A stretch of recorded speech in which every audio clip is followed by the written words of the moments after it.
Hola, soy Mauricio José Schwartz y esto es El Rey va desnudo.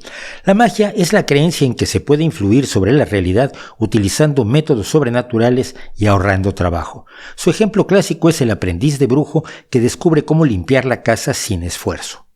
La magia promete dar algo a cambio de nada o de casi nada, un pequeño embrujo, un encantamiento, una vela, un ritual, y además promete mostrarnos profundos misterios ocultos detrás de la fachada engañosa del mundo en el que vivimos, misterios cuyo conocimiento nos puede servir, nos puede incluso enriquecer, nos va a asombrar sin duda y nos permite sentirnos importantes.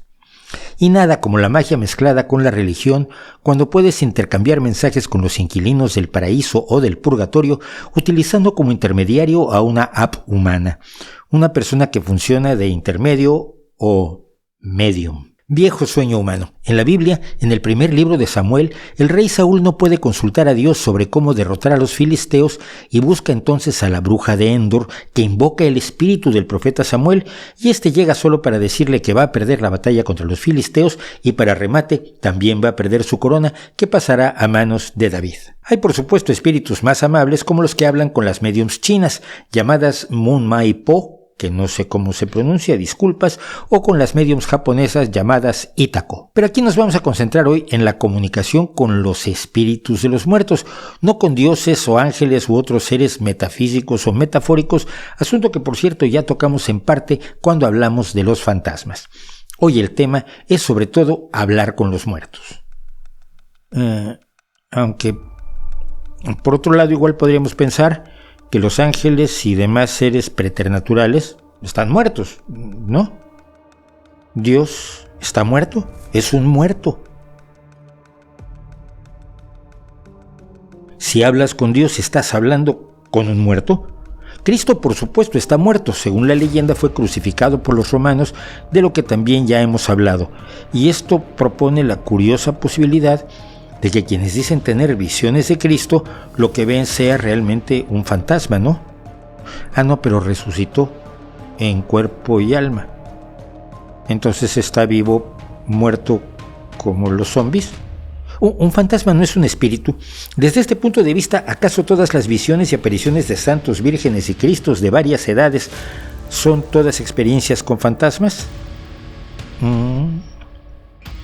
Pero Dios, el Creador Supremo, Jehová, Yahvé, es un muerto.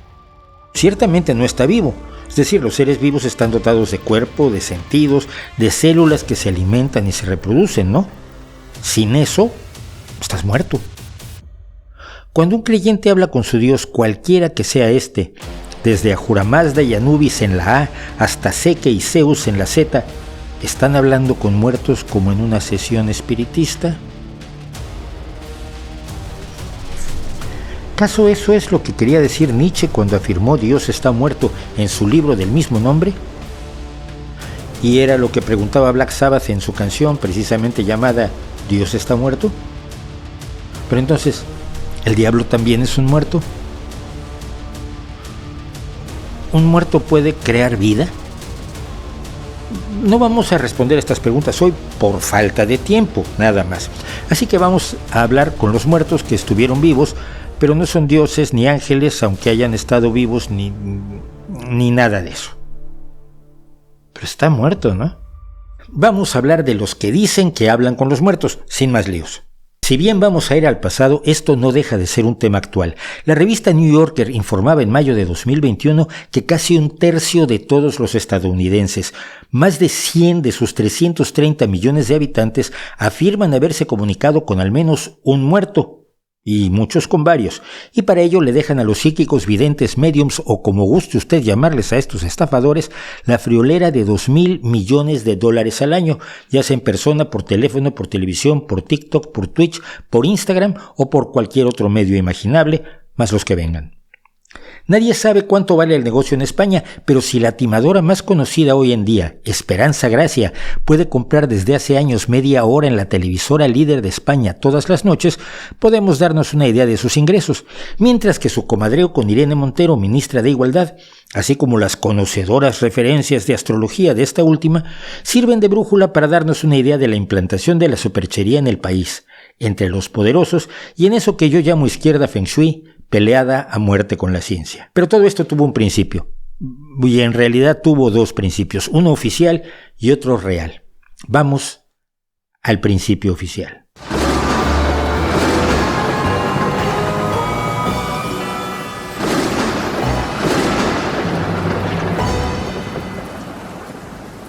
A fines de 1847, una familia con antecedentes conflictivos, formada por el herrero John Fox, su esposa Margaret y varios de sus hijos, se mudó a una pequeña casa rural en Hydesville, estado de Nueva York, al sur del lago Ontario y a unos 50 kilómetros al este de la ciudad de Rochester.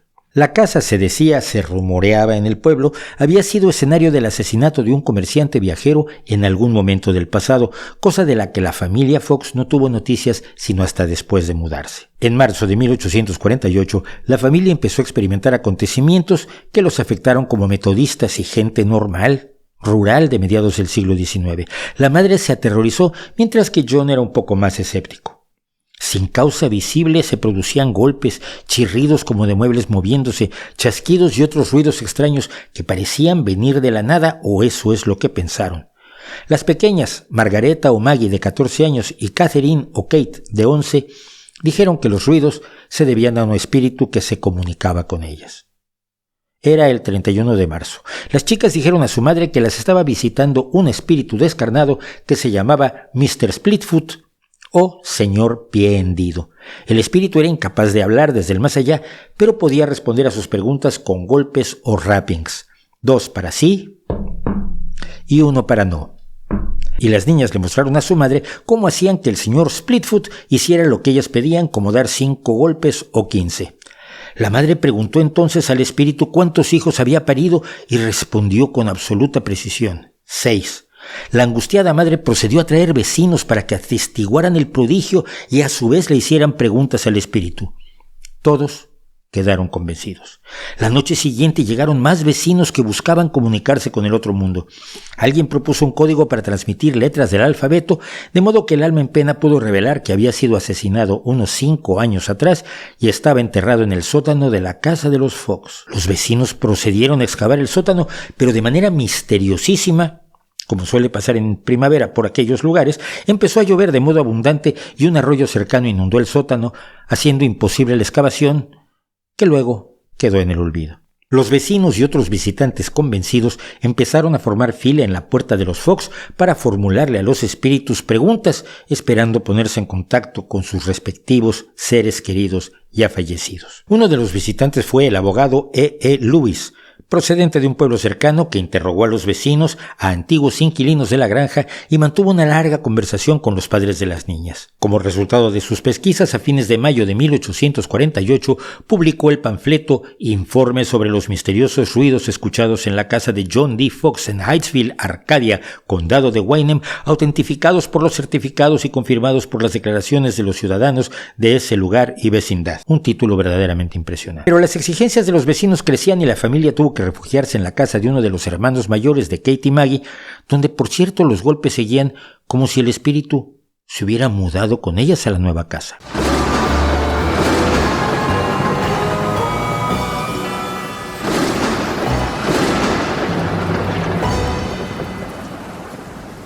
Y allí llegó un día la hermana muy mayor de Kate y Maggie, Leah, una mujer de 32 años que ya tenía un matrimonio fracasado a sus espaldas y que vivía en Rochester con sus 45,000 habitantes como profesora de piano. Era, se cuenta, una tipa dura como una piedra. Había leído el panfleto del abogado y decidió llevarse con ella a Kate, sugiriendo que quizás la separación de las dos hermanas disiparía el fenómeno. En realidad el fenómeno se multiplicó por 2.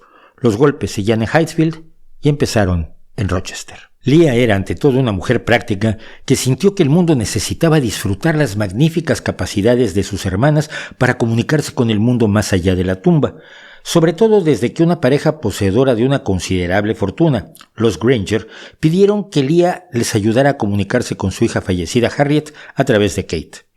En la bien documentada sesión de los Granger se aclaró que este poder procedía de Dios y no del diablo, algo esencial para no tener problemas con los cristianos. La sesión culminó cuando el espíritu de Harriet poseyó a Kate y ésta afirmó que había sido asesinada por su esposo. Leah pronto reunió a las dos hermanas en Rochester y abordó el asunto con visión comercial, dando sesiones a $1 la entrada en la sala de su casa. Para el 14 de noviembre de 1848, sin embargo, ya organizó una serie de grandes sesiones públicas en la Sala Corinthian, la de mayor capacidad de Rochester por entonces, donde 400 asistentes pudieron decidir por sí mismos, pagando la entrada. Para la última función, el día 17, en Rochester había cientos de convencidos de la genuinidad de las hermanas Fox. Hay que decir que Rochester y la zona a su alrededor, incluyendo Hydesville, fueron un punto clave del segundo gran despertar religioso, un renacimiento espiritual y místico en todo Estados Unidos que fue especialmente intenso en algunas zonas como esa, que llegó a ser llamada el Distrito Quemado, porque el fervor religioso parecía prenderle fuego a la zona. Allí nacieron el mormonismo, que aún existe, y el millerismo, que aunque ya no existe, fue precursor de los adventistas del séptimo día, y al mismo tiempo fue lugar de experimentos comunitarios de socialismo e ideas de avanzada. Vamos, era una zona donde las ideas nuevas podían echar raíces. Un ejemplo de estas ideas nuevas fue el muy conocido matrimonio de Amy e Isaac Post, fervientes cuáqueros que eran activistas contra la esclavitud y en favor de la igualdad absoluta de la mujer, y que en la primavera de 1848 llevaron a su casa de Rochester a las hermanas Fox. Convencidos de su genuinidad, las presentaron a sus amigos radicales, lo que fundó la religión espiritista o espiritualista. Las chicas con sus golpeteos del más allá eran una idea novedosa y atractiva. Eran la posibilidad de romper el muro entre la tierra como valle de lágrimas y el paraíso prometido, que se podía atisbar cuando Kate decía que era más hermoso de lo que nadie se podía imaginar. De Rochester pasaron en 1850 a hacer espectáculos en Nueva York y de allí a vivir el éxito social y económico. Un éxito que otros, como el propio Isaac Post, que se reconvirtió en medium, pronto quisieron compartir, por convicción firme o por interés no menos firme.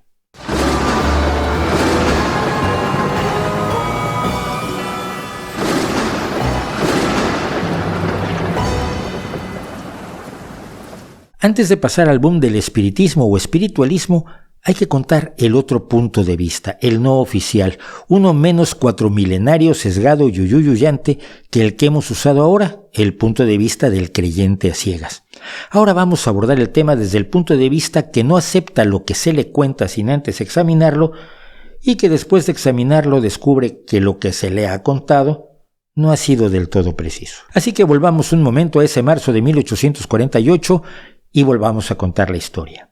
Un ruido de origen inexplicable al parecer sobresaltó un día de principios de 1848 a la muy supersticiosa y devota Margaret Fox, la madre.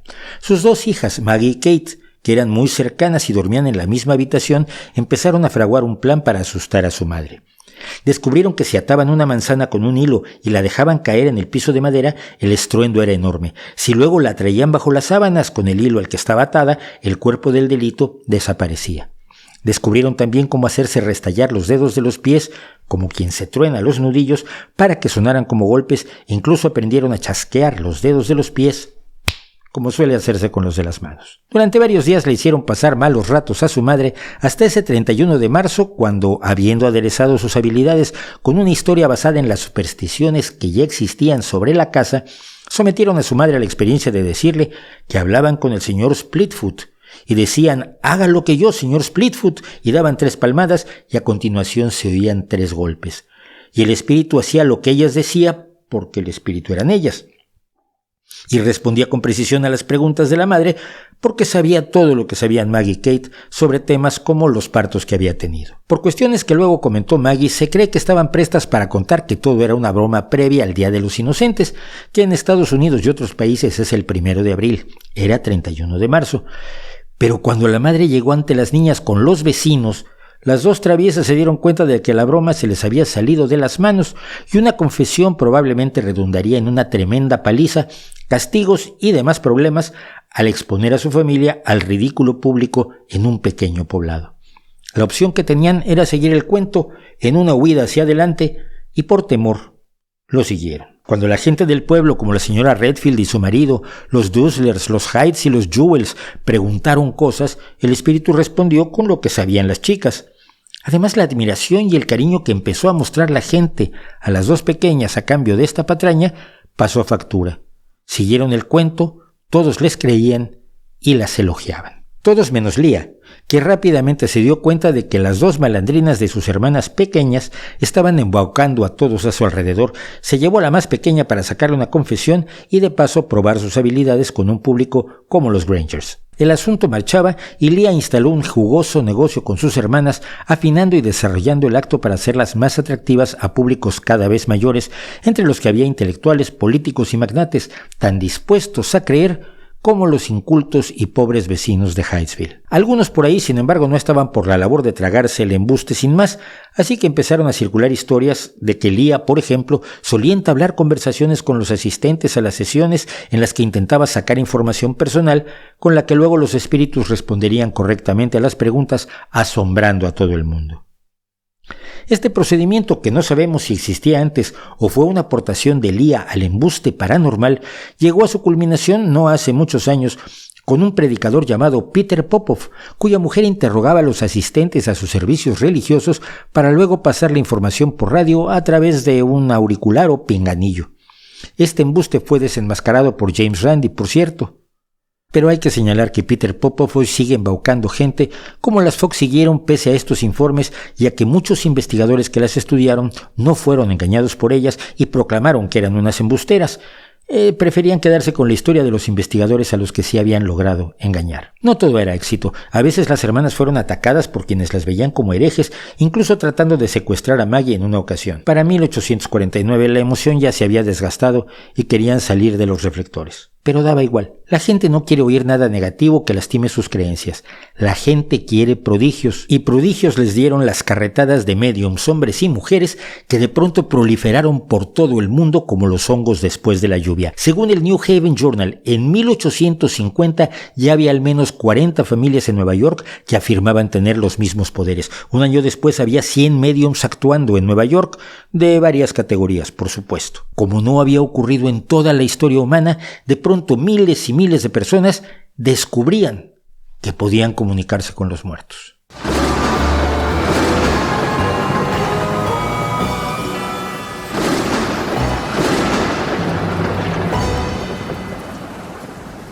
Quienes de pronto descubrieron que podían comunicarse con los espíritus, descubrieron también pronto que no podían limitarse a hacer lo mismo que hacían las hermanas Fox, sino que tenían que ofrecer un plus, lo que los expertos en mercadotecnia llaman un producto diferenciado. Es decir, no bastaba ser medium o intermediario o sistema de mensajería entre el más allá y el más acá, sino que había que hacerlo de un modo que interesara a quienes había que separar de su dinero. Aparecieron así las especialidades entre los médiums. Estaban los médiums mentales, que decían comunicarse con las almas de los difuntos por medio de la telepatía en varias formas. Decían algunos que podían oírlos, lo que se llama clariaudiencia, o bien podían verlos, que es clarividencia, o sentirlos, que se llama clarisentiencia, y algunos decían incluso que podían olerlos, que se llama... no me acuerdo cómo. Era una especialidad que requería poco atrezzo teatral y se podía ejercer en cualquier lugar con pocas habilidades, pero con la desventaja de que era bastante poco espectacular.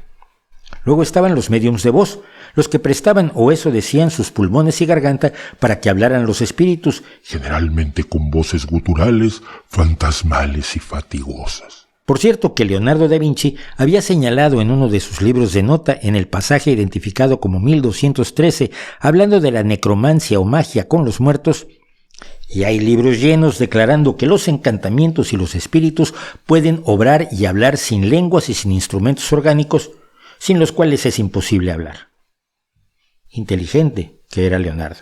Había también médiums de trance, esos que supuestamente entraban en un estado especial para comunicarse con los muertos y que tenían una pila de exigencias para actuar, como que todo se diera en una habitación oscura y que nadie se dirigiera a ellos mientras estaban en trance, porque si no se podían quedar en el viaje, como cualquier posterior consumidor de LSD o de psilocibina. O bien hacían que todos los presentes se tomaran de las manos, advirtiendo que romper el círculo podía costarle la vida al médium, lo cual aumentaba la emoción y le daba más libertad al médium y a sus asistentes de hacer cositas de espíritus.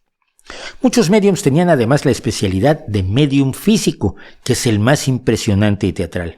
Por medio de ellos, dicen, los espíritus podían no solo producir los golpes de las hermanas Fox, marca registrada, sino que también podían materializar objetos, moverlos del lugar, hacer que aparecieran manos o pies, hacer sonar trompetas o campanitas, tocar la nuca de los presentes, hacer levitar al médium o producir ectoplasma por algún orificio corporal. Ectoplasma que se decía que era una sustancia espiritual, pero cuando se le pudo echar mano a algún trozo, por supuesto contraviniendo las estrictas reglas de los médiums, resultó que el ectoplasma era tela, hilos, material orgánico proveniente de animales y muchas cosas nada preternaturales. Y en serio, es difícil de creer que la gente asumiera como reales cosas como las muñecas de la señora Duncan o sus guantes de goma rellenos de muselina como apariciones de manos fantasmales. Claro que la oscuridad y el aislamiento, a veces en un gabinete de madera que llevaban consigo los médiums, eran utilísimos no tanto para establecer comunicación con la ciudad de las almas, sino para realizar los trucos destinados a asombrar a los circunstantes. Y los creyentes caían como moscas, y ciertamente no era su culpa. Presuntos científicos decían que no podía haber truco, y la enorme carga emocional que comportaba la idea de comunicarse con los seres queridos, muertos, impulsó a muchos de ellos. Desde el campeón mundial de la ingenuidad, Sir Arthur Conan Doyle, paradójicamente creador del ultrarracional Sherlock Holmes, hasta el físico William Crookes, el biólogo evolucionista Alfred Russel Wallace, que desarrolló la teoría de la evolución paralelamente con Darwin, y el premio Nobel Pierre Curie, que por cierto era un poco más entusiasta de la famosa médium embustera Eusapia Palladino que su esposa Marie Curie. El escritor Charles Dickens, el inventor Thomas Alva Edison, la reina Victoria y la viuda de Lincoln, Mary Todd, quien intentó comunicarse con su hijo Willie y su malogrado esposo. Todo esto, entre otros muchos que creyeron en las hermanas Fox y sus seguidores. De inmediato aparecieron también teóricos pseudocientíficos que buscaban darle legitimidad a todo el circo con palabras rimbombantes que sonaban cienciosos. Así, el ectoplasma era resultado de la fuerza ecténica o psícoda, que existía tan poco como el ectoplasma. Se habló de fuerzas que la ciencia pronto descubriría y que nunca descubrió, y aparecieron los expertos como el entusiasta francés Allan Kardec, seudónimo mucho más sonoro que Hipólito León de Nizard-Rivel, que después de ser engañado por numerosos medios, escribió 5 libros con sus anécdotas y las respuestas de los espíritus, además de acuñar el término espiritismo. Ni que decir que el nombre Allan Kardec se lo sugirió a don Hipólito un espíritu durante una sesión.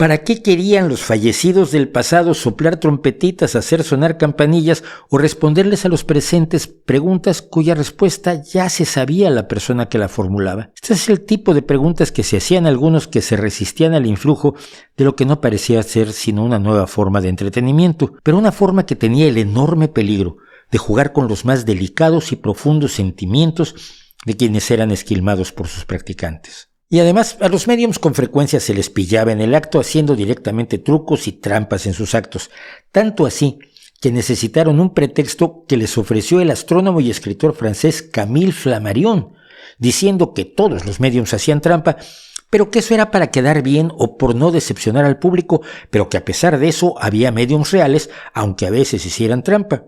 Esta explicación la han usado todo tipo de embusteros desde entonces, incluido el antes famoso Uri Geller, que ahora está un tanto desaparecido. Estas explicaciones a modo no amilanaron a algunos científicos y sobre todo a practicantes de la magia de escenario o ilusionismo, que cuando iban a sesiones espiritistas lo que veían eran los mismos actos de magia, prestidigitación, aparatos y técnicas que ellos usaban para una diversión totalmente inocente, fingirse magos en un escenario. Poco a poco entraron en acción. El zoólogo Edwin Ray Lancaster, el archidiácono de Natal en Sudáfrica Thomas Coley o el mago e inventor John Neville Maskelyne, una verdadera leyenda que desenmascaró entre otros a la famosa Eusapia Palladino.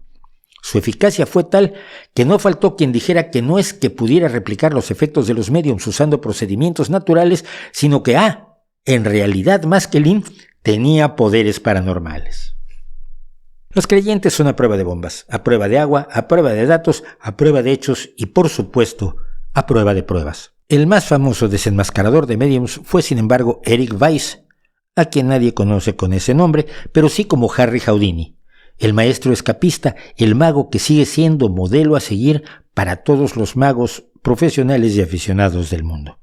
Pero para Houdini desenmascarar a los médiums no era un pasatiempo científico, sino una misión contra los que consideraba buitres que se alimentaban del dolor humano.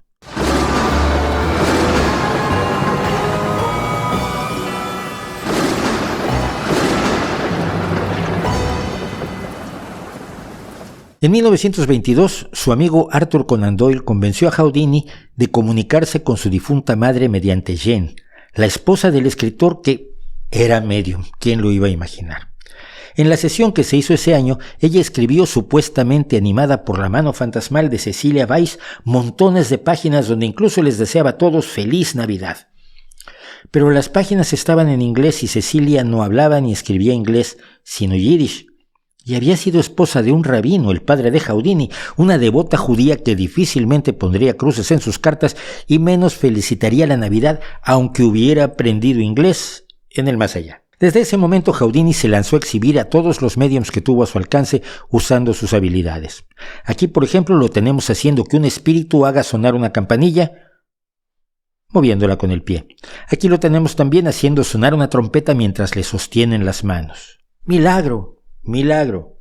Houdini fue llamado a un comité de la revista Scientific American que ofreció una generosa cantidad a quien pudiera demostrar habilidades sobrenaturales bajo condiciones controladas, entre otros por el mago. Pocos se atrevieron a intentarlo y ninguno tuvo éxito.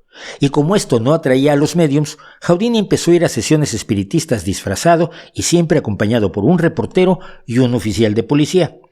Ya sabe usted que cuando los delincuentes son descubiertos no suelen tomárselo con espíritu deportivo. Pero a los fans del espiritismo les da igual hoy en día. Siguen creyendo o tratando de que creas. Por ejemplo, en España los vendedores profesionales de embustes, camamas, trolas y majaderías surtidas como Iker Jiménez siguen vendiendo un personaje como Joaquín Argamasilla diciendo que es el hombre con rayos X en los ojos y cobrando por ello, haciendo a un lado el hecho de que en 1924 Houdini lo desenmascaró, demostrando que no había tales rayos X, que para ver levantaba una esquina de la venda y una esquina de la caja donde supuestamente debía ver por medios sobrenaturales. El embuste rentable de ayer es el embuste rentable de hoy por quienes no tienen ningún respeto por los hechos. Las hazañas de desenmascaramiento de Houdini lo llevaron a hacer un espectáculo para educar a la gente llamado Vuelven los Espíritus y a escribir un libro, Un mago entre los espíritus, que causó la ruptura final de su amistad con Conan Doyle. A partir de allí mantuvieron un agrio enfrentamiento durante el resto de sus vidas. Para Conan Doyle, Houdini era el enemigo. Y es que los creyentes duros, los que son inmunes a todo lo que no sea su dogma, son inamovibles. Pero el gran negocio de religiones como el espiritismo, que era una religión, una parte del cristianismo que proponía ideas no comunes a otras denominaciones, no son los creyentes duros, sino el flujo constante de creyentes de lo que podríamos llamar la media tabla. Los que son creyentes y practicantes y dan limosna, pero que van ajustando sus creencias a su visión muy personal, como los católicos que van a misa, pero abortan o usan métodos anticonceptivos pese a los berrinches de sucesivos papas que les exigen que produzcan más fieles para la religión. Así que los continuos tropezones de los médiums, su proliferación absolutamente agobiante y el trabajo de desenmascaradores como Houdini fueron minando el vivero de nuevos creyentes en el espiritismo y la religión se contrajo en la primera mitad del siglo XX hasta ser hoy totalmente residual. Pero para entonces el destino de las hermanas Fox ya se había sellado.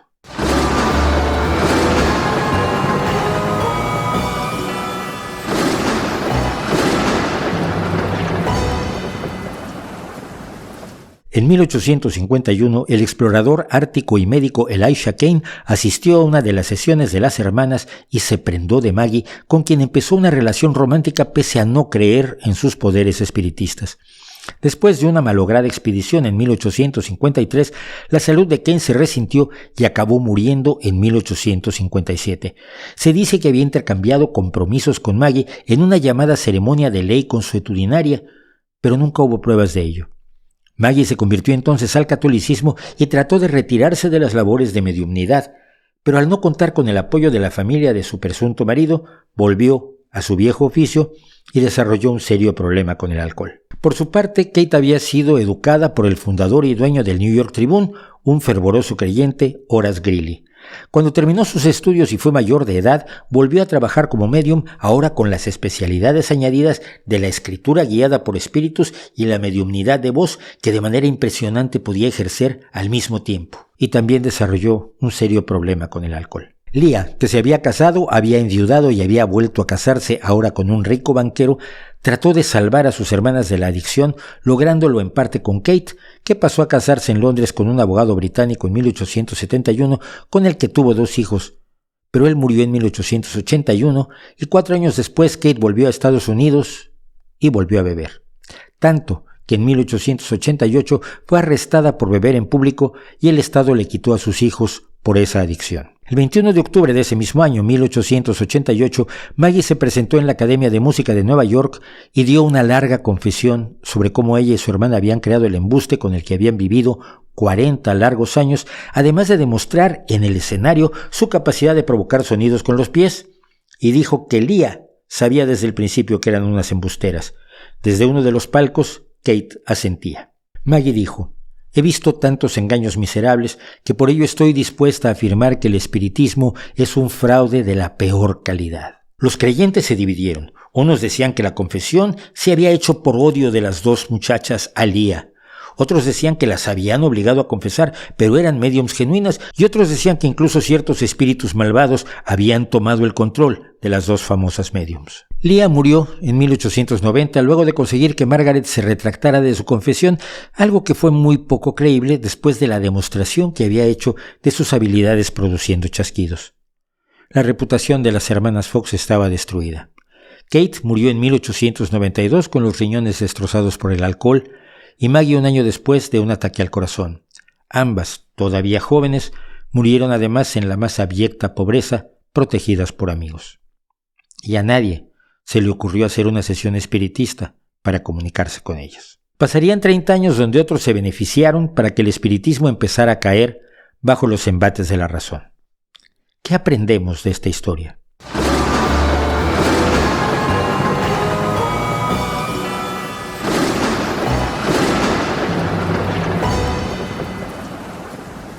Aprendemos algunas cosas que parecen obvias. Que engañar es fácil cuando a la gente le ofreces lo que sueña, sea desde la política, desde la cultura o desde la religión, o desde la magia. Por burdo que sea el engaño, alguien lo creerá, no porque sea convincente, sino porque quiere creerlo, por la necesidad interna de creer en él. Aprendemos que quien ha apostado la vida por una mentira es capaz de atenerse a ella sin importar los argumentos, incluso si el mentiroso original confiesa. Y así pasa hoy, cuando en las redes sociales tenemos la tentación de responderle a algún fanático con nuestras pruebas, argumentos y datos, sin pensar que nada de ello lo va a convencer, y acaso solo sirve para que si otras personas lo leen, sean un poco más precavidas. Aprendemos también que la mentira tiene dinámicas propias. Quizás Kate y Maggie no habrían conocido tanto el éxito como la miseria y la abyección absoluta de la pobreza y la adicción si no hubieran persistido en su pantomima aquel 31 de marzo de 1848. Y también aprendemos que no es necesario ser el creador de la mentira para beneficiarse de ella, así sea casi un siglo después, cuando los comerciantes reciclan historias para embaucar a sus clientes actuales. Quienes hoy siguen creyendo en este fenómeno y perteneciendo a grupos espiritistas no pueden explicar claramente por qué los médiums de hoy, como los que pueblan el programa de Iker Jiménez, no pueden dar los impresionantes resultados de las hermanas Fox y sus seguidores. Quizás la respuesta es que nuestra sociedad ha evolucionado así sea un poquito, aunque ellos sigan viviendo en el pasado y haciendo negocio con los embustes de ayer. ¿No cree usted?